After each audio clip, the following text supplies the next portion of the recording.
मिळाली। आपण आता इकडे मुंबई परिसरात आणि मुंबईच्या आणि महाराष्ट्रामध्ये एकूणच पाऊस मोठ्या प्रमाणात सुरू आहे।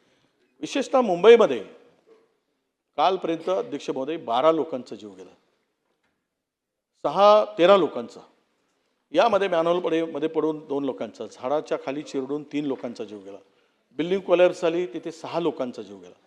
आणि आता माझी एवढीच विनंती आहे की आजच्या कामकाजाच्या पूर्वी सरकारने एक निवेदन केलं पाहिजे की हा फक्त दुर्घटनेचा विषय नाही, हा महानगरपालिकेच्या जबाबदारीचा पण विषय आहे। महानगरपालिकेची काय जबाबदारी आहे की एवढ्या मोठ्या प्रमाणामध्ये मनुष्य आणि लोकांचा जीव जातो आहे, मॅनहोल स्वतः उघडे पडलेत आणि त्यामध्ये ही कोणावर तरी जबाबदारी अध्यक्ष महोदय दिली पाहिजेत, कोणावर तरी जबाबदारी फिक्स केली पाहिजेत। आणि पुन्हा हा जी काही निष्काळजीपणाची मोठी किंमत ही आपल्याला सगळ्यांना मोजावी लागते, याला कोण जबाबदार? म्हणून माझं मत एवढंच आहे अध्यक्ष महोदय की या ज्या काही अनधिकृत धोकादायक इमारती आहेत, अनधिकृत बांधकामे आहेत, धोकादायक वस्त्या आहेत, यांच्या संदर्भात पावसाळ्याच्या पूर्वी ज्या उपाययोजना किंवा त्या सतर्कतेचा इशारा ज्या उपाययोजना करायला पाहिजे त्या काहीच केलेल्या दिसत नाही।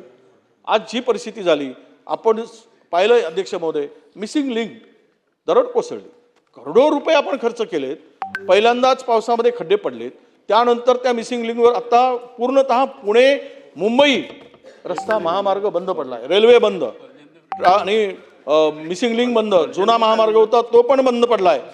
आणि ही जी दुरावस्था झाली, खरं म्हणजे या सगळ्यासाठी सरकार म्हणून आपण निवेदन करून वस्तुस्थिती लोकांच्या पुढे यावी आणि त्यामध्ये अध्यक्ष महोदय या सगळ्या घटनेची चौकशीची घोषणा सरकारने करावी अशी माझी मागणी आहे अध्यक्ष महोदय।